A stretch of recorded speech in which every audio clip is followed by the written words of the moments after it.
आप पंजाब यूनिवर्सिटी में क्या नौकरी करते हैं? मैं मालिया से रिटायर हो गया। माली थे, रिटायर हो गए। कौन से डिपार्टमेंट में? IR में, इंटरनेशनल रिलेशंस। हाँ जी। आप भी पंजाब यूनिवर्सिटी? जी मैं भी पंजाब यूनिवर्सिटी। अच्छा, आप मुझे ये बताएं कि यहाँ तक तो उन्होंने हमें बताया कि 24 तारीख को आप लोगों ने अदालत से रब्ता किया। किस तरह से रब्ता किया, क्या दरख्वास्त थी अदालत?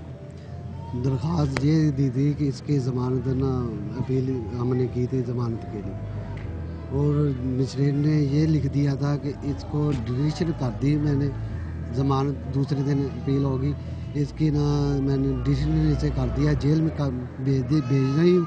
और नीचे लिख दिया था उन्होंने, मैडम को ये बताया था ना इसे ट्रीटमेंट, ये उल्टियाँ कर रहा खून की, इसे पखाने आ रहे हैं, और उन्होंने अपील की। उन्होंने नीचे ले दिया है कि इन्होंने डिक्शनरी जेल तो भेजने तो पहला इन्होंने मेडिकल कराया जाए, और उन्होंने जेल नहीं उन्होंने छुट के बकायदा अपने को थाने वापस लै गए ने।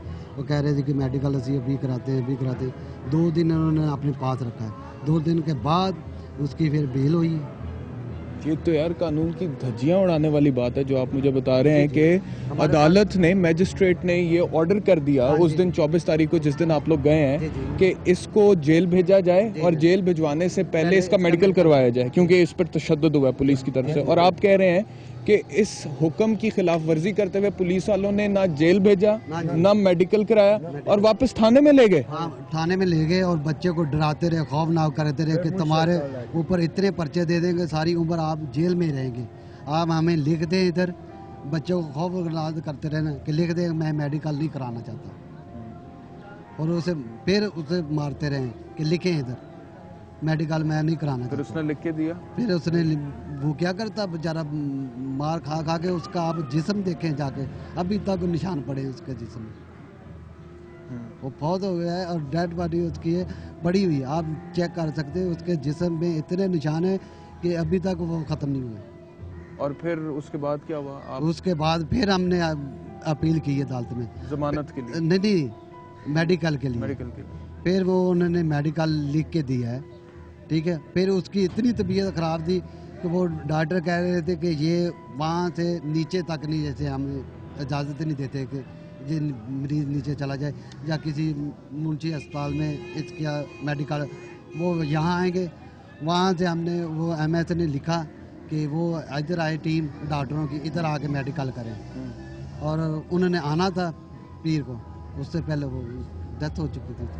किधर आके मेडिकल करे? जिना हॉस्पिटल में। जिना हॉस्पिटल में? हाँ जी, डॉक्टर्स की टीम आके मेडिकल। अच्छा, जमानत नहीं हुई थी आपके भाई की? जमानत हो गई थी। हाँ जी। तो फिर जब 2 दिन बाद जमानत हो गई, फिर आप उसे थाने से लेकर आए जाके? हाँ जी, थाने से घर ले आए? घर ले आए जी।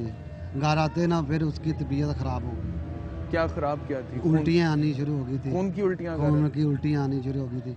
और फिर हम यूनिवर्सिटी का हेल्थ सेंटर है, वहाँ लेके गए डॉक्टर के पास।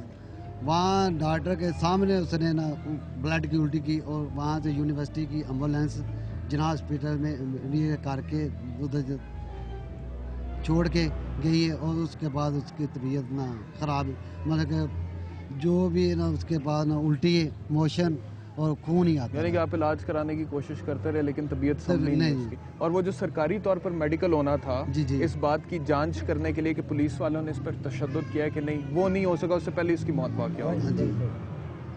जी नाज़रीन, आप लोग सुन रहे हैं, पूरा वाक़या इन्होंने सुनाया। मुबैना तौर पर चोरी का इल्ज़ाम था इस बच्चे के खिलाफ, जिसकी उम्र 24-25 साल के करीब थी। पंजाब यूनिवर्सिटी में सिक्योरिटी गार्ड की नौकरी करता था। पर्चा दर्ज हुआ, उसके अंदर इसका नाम दिया गया, मुद्दई की तरफ से पुलिस ने उठा लिया। लेकिन क्योंकि इसका ताल्लुक एक गरीब घर से था और ये सिक्योरिटी गार्ड था, और गरीबों के लिए तो कानून होता नहीं है, वैसे ही पुलिस वालों का शायद माइंड सेट ये होता है, तो उस पर तशद्दुद करना शुरू कर दिया, उसे मारना शुरू कर दिया। इस हद तक तशद्दुद किया कि उसे खून की उल्टियाँ आना शुरू हो गई। पुलिस का जो किरदार है वो तो आपने सुन ही लिया कि इस हद तक तशद्दुद किया गया। फिर क्या हमारे जो मातहत अदालतें हैं वहाँ पर मुझे ये समझ नहीं आती कि कभी इमरजेंसी क्यों नहीं होती? क्या अगर हमें पता है और इंसानी हकूक़ की अलमबरदार तंजीमें ये शोर मचाती रहती हैं हर वक्त कि पुलिस तशद्दुद करती है, इसे ख़त्म होना चाहिए, इंसानी हकूक़ की खिलाफ वर्जी नहीं होनी चाहिए, तो क्या मातहत अदलिया के जो मेंबरान हैं उन्हें नहीं पता? अगर वो ऑर्डर कर रहे हैं कि एक बंदे को जेल भेजा जाए और उसके बावजूद पुलिस जो है उसको थाने में ले जाती है, तो ये मातहत अदलिया के हुक्म की खिलाफ वर्जी तो है ही है, लेकिन उसके बावजूद अगर वो खामोश रहते हैं और खुद से कोई कार्रवाई नहीं करते हैं तो क्या ये उनकी गफलत में भी नहीं आ जाता है? ये एक सवाल है जिसका जवाब अदलिया को देना है। दूसरा ये है कि यहाँ पर अगर पुलिस वाले के खिलाफ आप इल्ज़ाम लगा देना कि उसने तशद्दुद किया है हमारे ऊपर, तो आपको पहली चीज़ क्या करनी पड़ती है कि सरकारी अस्पताल से मेडिकल करवाना पड़ता है, और वो नहीं होता है। बहुत सारे केसेस में लोग सिर्फ इसीलिए पुलिस वालों के खिलाफ कार्रवाई करने से भाग जाते हैं क्योंकि उन्हें पता है कि सरकारी अस्पताल से मेडिकल कराना जो है वो कोई आसान काम नहीं है। वहाँ पे आपको पता नहीं करेंगे नहीं करेंगे, 100 किस्म के प्रोसीजर्स हैं, उसमें से गुजरना पड़ेगा, और फिर करप्शन वहाँ पर भी है। उस करप्शन का जो है उसका भी किसी को जायज़ा लेना चाहिए। तीसरी, पुलिस का जो है किरदार, उसके ऊपर मैं प्रोग्राम के आखिर में बात करूंगा और शहबाज शरीफ साहब से कुछ अपील भी करेंगे कि ऐसा क्यों है कि आपकी के दौर में ये police encounters, extra judicial killings और इस तरह पुलिस टॉर्चर के केसेस जो है मीडिया कहता है कि बढ़ जाते हैं, इंसानी हकूक़ की अलमबरदार तंजीमें कहती हैं कि बढ़ जाते हैं। इसके ऊपर भी बात करेंगे।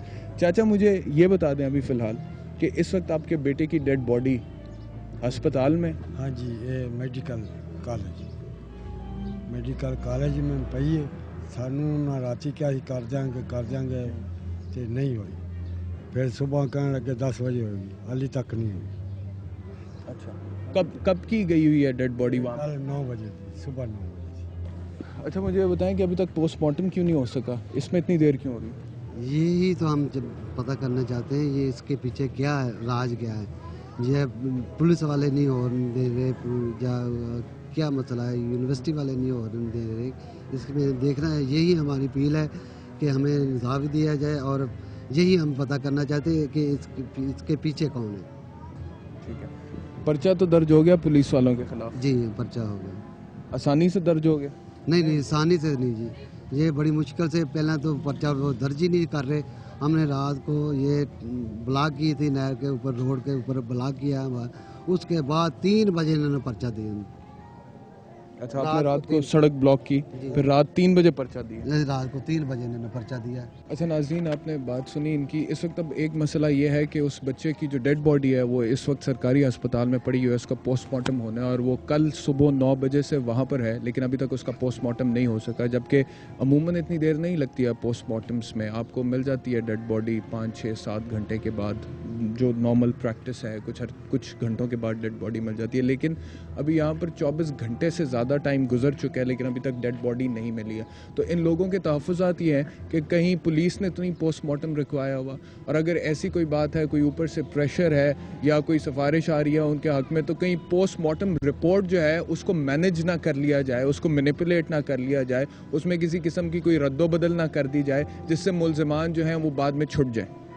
अगर पोस्टमार्टम रिपोर्ट में कोई कमी बेशी रह जाती है तो फिर उसका फ़ायदा ज़ाहिरी बात है कि मुल्ज़िम को जाता है। तो ये एक इन लोगों की अपील है कि उसमें बिल्कुल इंसाफ होना चाहिए। और दूसरी अपील यह है कि 302 की, अब जो 302 का पर्चा हुआ है, ठीक है ना, 302 की जो कार्रवाई हुई है, पर्चा हुआ है पुलिस वालों के ख़िलाफ़, उसमें बिल्कुल इंसाफ से जो है वो मेरिट पर तफ्तीश होनी चाहिए और उसके ऊपर भी इंसाफ होना चाहिए। जमाल गिल ने खुद जाके मरवाया और पैसे दे दे के मरवाया। 5 इमरान थे उधर, वो एक इमरान को क्यों दिया उन्होंने थाने में?